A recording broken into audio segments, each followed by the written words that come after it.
Hello mga kababayan, kumusta po tayong lahat? Ito na naman si Tito's Random World, nagbabalik sa inyo at sa video ito pag-uusapan naman natin yung mga update at mga komento natin sa mga nagdaang hearing nung Quadcom nung Wednesday, November 13, nung yung atin si Tatay Digong. Pero ito yung nakakatuwa na alam naman natin lahat ang nangyari sa Quadcom na parang drama-drama, scripted, gusto lang nila makakuha ng ebidensya para may isasampa sa kaso na maging matibay ang kaso, isasampa nila sa ICC. Pero ito yung gusto kong pag-usapan natin ngayon, yung tungkol kay Trillanes, itong si Trillanes. Kasi nga, doon sa hearing, mahalata nyo naman, lahat ng congressman nagpapalit-palitan. Palagi nila si Trillanes ang tinutumbok. Dahil, alam nga, gusto nila na palabasin ang mga akusasyon ni Trillanes against kay Pangulong Duterte. Which is doon na rin nakakalata na scripted kasi mga paulit-ulit ng mga tanong. Ngayon, ito yung issue dito kasi. Dahil ito si Tatay Digong tumawag kay Attorney Panilo habang siya ay nagla-live sa Facebook, si Attorney Panilo. Dahil nga nakapag-desisyon ng matanda. Ito yung magandang balita sa mga Pilipino dahil noon pa natin to hinihintay na dapat ginawa na nila noon pa para mabigyan ng leksyon.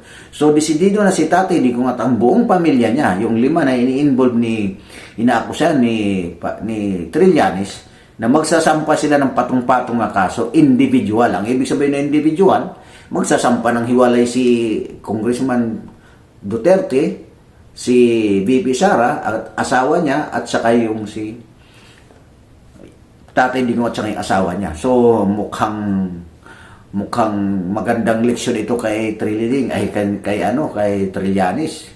So ito po yung mga kababayan dahil nga ang kinuha niyang abogado at which is inaccept din ni Attorney Panilo na approve, sabi nga ni Attorney Panilo, approve. Tumatawag ko si PRD. Mr. President, kinukumusta ka? Kinukumusta ka ng mga kababayan natin? Live po tayo ngayon sa TikTok.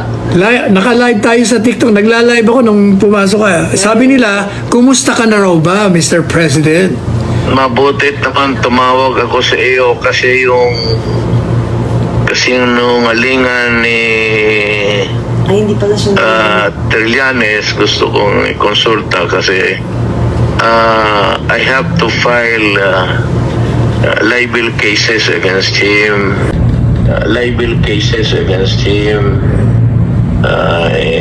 Ikaw mo yung abogado, so para kakasabihin ng tao totoo. Sabi ko na isang katiting doon wala.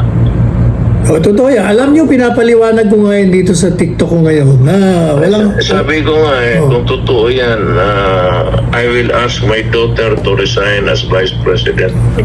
At yung anak ko, Mayor, mag-resign dapat.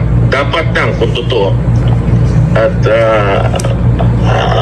ako, wala naman akong posisyon. Pero ngayon, para ayaw ko na lang magsalita, basta ako mag-file ng kaso. Patunayan niya sa korte kung puro kabalastugan na figures.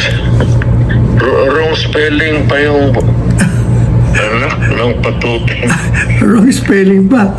Alin ang wrong spelling? Ano ba na yung wrong spelling niya? Alin ba? Alin ang wrong spelling doon?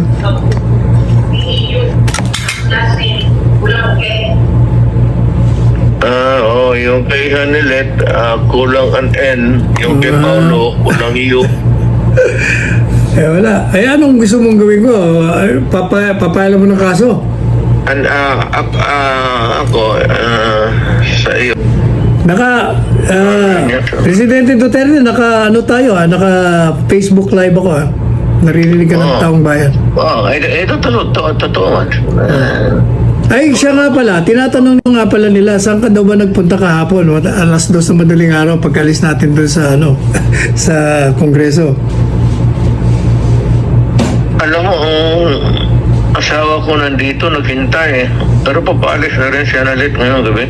Pero teka muna, hindi ka na nagpunta sa kainan? Hindi ka na nag-dinner? Hindi ko na talaga kaya. Pero mga ilang oras yun, 12 hours para to. Anong 12 hours? Hindi lang 12 hours yun, 14 hours. 14 hours. 14 kasi nag-umpisa tayo ng alas 10, natapos tayo alas 2 sa madaling araw. Paano di 14 hours? Hindi ko nga akalain na sa edad ko nito, kaya ko pa rin maglagalag. Hindi, alam mo, sabi ko sa kanila, waking hours mo yun eh. Ikaw gising na gising ka. Ayun, yun, doon ako nakalabang.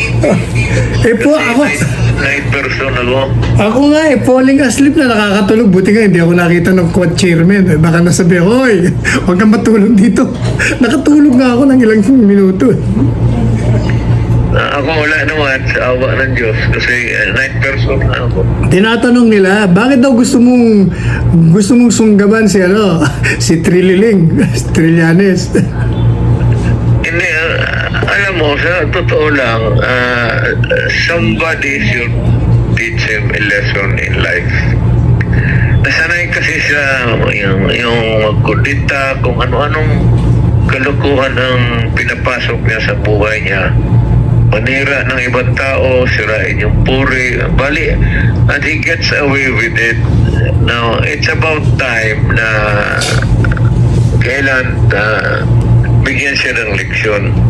Total, ito naman ang kalaban niya, ang totoo eh. Di umano yun, yung kanyang summary, puro figures. Ang bangko ang magsabi kung mayroon o wala. Korte yan eh. Tsaka niwala nga siya, Sir President. Dapat malaman na tao na totoo at hindi. Sa- Na si Inday. Sabi ko nga, fake na fake yun. Kasi unang-una, hindi mo alam kung anong bangko yun. Tsaka wala naman magbibigay ng bangko ng ganun. May secrecy. Secrecy law. Pati kung totoo man yun, secrecy law pa rin. Tsaka nga pala, binanatan ka ni Noli de Castro. Wala ka daw isang salita. Bakit daw? Sinabi mo, sasayang ka ng waiver, tapos kinukontra mo. Kaya binira ko siya. Oy, sabi ko, Noli, ikaw ang pinaka-inutol na vice presidente ng bansa eh. Nagsasalita ka na hindi mo alam. Alam mo ba ako na yung waiver ni Presidente Duterte, matagal niya nang ginawa yon nung 2016 pa. Kinover mo pa nga ako ko. Di ba nagbigay ka ng waiver? Tanda mo yung waiver? Kaya lang hindi ka ako nirelease kasi joint account. Yung isa, anak niya. Kaya yung bangko, hindi nirelease. Pero sa totoo lang, pinarelease niya pa rin. Ang laman ng kanyang bangko ay 15 or 16,000 pesos lamang. Hindi ba? Tayo lang yata. Kailan nga palang balik mo sa Davao? Baka bukas siguro matulog pa ako. Oo, dapat talaga matulog. Pero bilib na bilib sa lahat ng mga tao to, talagang ayaw mo pa umuwi eh. Basta gusto ko lang naman lumabas yung totoo. Ito, truth, yan lang, one word. Ano ang katotohanan? Dapat ilabas, lalo na kay Inday. Kasi nandiyan pa siya sa politika. Si Pulong mo, pati si Basti. Oh, pero dito... Especially Inday kasi national siya. Teka muna, Presidente Duterte, sabi nila hindi ka na raw tatakbong mayor? Alam mo sa totoo lang, Sal. Retired na, matanda na ako. Pero hindi naman matanda na. Kita ko naman 73 lang eh. Pilipinas na kagabi. Ang galaw ko. Pero, yun, 14 hours yun. Kaya, gusto ko na magpahiga. Kaya lang, sa ganitong takbo, kasi itong si Trillanes, talagang mukalakad yan, sponsored yan. Hindi gagalaw yan ang kano yan. Walang pera yan. Bumalik Malaga. Ewan, nagtataka ako bakit ang Malacanang na ginagawa naman na wala naman kaming kasalanan sa kanila. Hindi naman ako nag-atake kay Presidente. Pero alam ko na si Trillanes nagtrabaho kay President Marcos. So, pagka ganon, mapipilitan akong tatabo uli ng mayor. So, balang araw, baka sila o manalo o talo, makikita naman kami sa politika. At tingnan natin kung ano ang sa what lies or what lies ahead in the future. Kailangan mo ng leverage kapag hindi kawawa ka. Magmukha kang tanga. Kagaya ngayon, kung wala kang, kung hayaan mo lang ng ganun, totoo matatapos ka sa buhay na ito na ganun ba, pero magduda talaga ng tao. Kaya dapat ang mismo ang mga bangko, pati ang gobyerno magsabi. Hindi ako magsabi, hindi ko sila turuan. Ilabas lang nila kung anong totoo. May pera ako sa bangko. Hindi ako magsabi, hindi ko sila turuan. Ilabas lang nila kung anong totoo. May pera ako sa bangko. May pera ako. Pero yung totoong amount at totoong bangko. Kasi actually, ang pinalalabas ni Trillanes, marami kang pera dahil marami kang ninakaw. Yun ang talagang propaganda laban sa iyo. That's it. Kaya, at saka yung sabi niya, drug money. Oo, yun. Isa pa yun. Dapat patunayan niya yan kasi mahabang kailangan niya i-link niya ako doon sa hanggang dulo ng daigdig kung saan yan. Because if he cannot prove it, then he goes to sa karami niyang level na masasalubong. Surely, yung isa dyan, hindi lang fine. Imprisonment talaga. Serious charges yan eh. Lalo na yung allegations ng druga-druga. Alam mo ng taong bayan, alam ng taong bayan kung ano ang totoo. So, yung siya yung nagsisinungaling, siya ang may problema, hindi kami. All we have to do is, gano'n na yan, sari. Kaya yung bangko. Adi, buksan namin yung bangko. O, sabi ko, i-waiver, binigyan ko, ibibigay ko yung waiver ko doon sa committee. O, sige, buksan ninyo. Tignan ninyo. Huwag lang ninyo isabi sa iba. Titignan ninyo. Madali lang naman yan. Kung yan, ganon. O, sige, buksan natin. Ayun, i-prove mo niya yung ngayon. Drug money niya. So, Lifetime savings na yun. Pag-retire. so desidido ka na mag-file ng kaso. Desidido lahat. So, Lahat ng anak ko, desidido mo. Individually kami. Sige, pahawakan natin kay Paulo, sa inaanak mo. Oo. Kaming dalawa ang mag-aabogado sa iyo. Sige, okay. Ikaw naman talaga. Oh. Sige. Okay. Sige, magpahinga ka na. Sige, salamat. Salamat din. Magbabay ka na sa mga nanonood sa iyo, nakikinig sa iyo. nagmamahal po. Madami nagmamahal. Pilipinas at yung naniniwala. Kung hindi kayo naniniwala sa akin, wala naman akong magawa. Hindi ko kayo mapili. Pero kung yung naniniwala sa yung katarungan at yung sa pagkatao ko, all you have to do is to go to Davao at tingnan ninyo kung ano ang sitwasyon ko sa buhay. Malaman ninyo ang totoo. Alam mo ba, Presidente Duterte, yung TikTok ko kanina, umabot ako ng almost 9,000. Ano yan, incredible yan. Kasi ordinary, less than 1,000 lang eh. Hindi, nung pumasok ka, nawala na sila. Kasi dito Nandito sila ngayon. Dyan sila? Kasi nung pumasok ka, itong ginagamit kong telepono. Pero ngayon, nakikita ka na nila. O naririnig ka pala. We love you, Tatay Digong. Parang puro nga we love you nakalagay rito. Ako sa ito, tumaan ako pagka-presidente. Gusto ko magnakaw ng bilyon noon pa. At saka kaya kang nakawin. Hindi ka nga nagnanakaw. Ang dami nga nagdo-donate. Ayaw mo eh. Ako magpapasok yan sa druga. Puta ka. Yan ang sabihin ko sa taong bayan. Kaya kong hakutin ang pera ng kung saan-saan nung presidente ako. Pero nung lumabas ako, taas no ako. Isang 5 centimos wala ako. Dinala na sobra sa bayad ng gobyerno sa akin. So, diyan tayo magtapos. We will end up yung ano yung totoo. Ang panlaban, Yes. ang panlaban mo kay Trillanes, alam ko hindi naman lalaban ng barila niyan, kung hamunin ko. Definitely. Kita mo kahapon Takot. hawak ko pa na yung microphone, pa-dive na siya. Hindi lalaban ng barila niyan, pero ang alam mo sa mga klaseng ganong tao, katotohanan. Truth will set us all free. And truth will put him in jail. Sigurado yan. Sigurado, pagbuhayan pa siya mag-abot ng judgment yan. Sigurado, libel. Anak ng puta. Sigurado, conviction yan. Sigurado yan.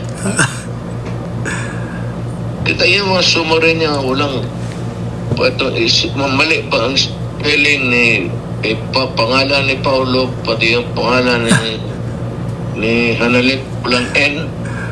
Anong klaseng saan niya kinuha yan? Mali spelling. Mabuti. Pati spelling. Mabuti, hindi siya maling grammar kagabi.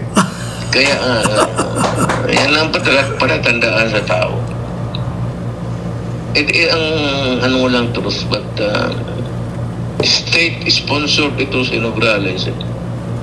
Ayaw ko kung anong galit ni Marcos sa akin. Wala akong galit sa kanya. Pero pagka kung meron, tingnan ko kung anong magawa ko. Pwede rin naman na hindi si Presidente. Pwede naman yung isa. Di ba? Oh. No, yung isa.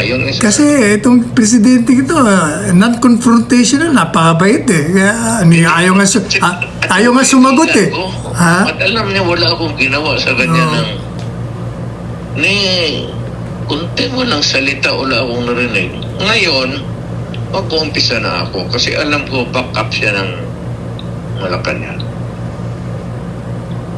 Kung alin man dyan sa nakatira sa Malacanang, basta Malacanang. So, bibirahin ko na yung katorpehan ng gobyerno na ito. Yung totoo lang. I will stick to the truth. Yan ang asahan ng bayan. Hindi ako mag-iimbento ng issue.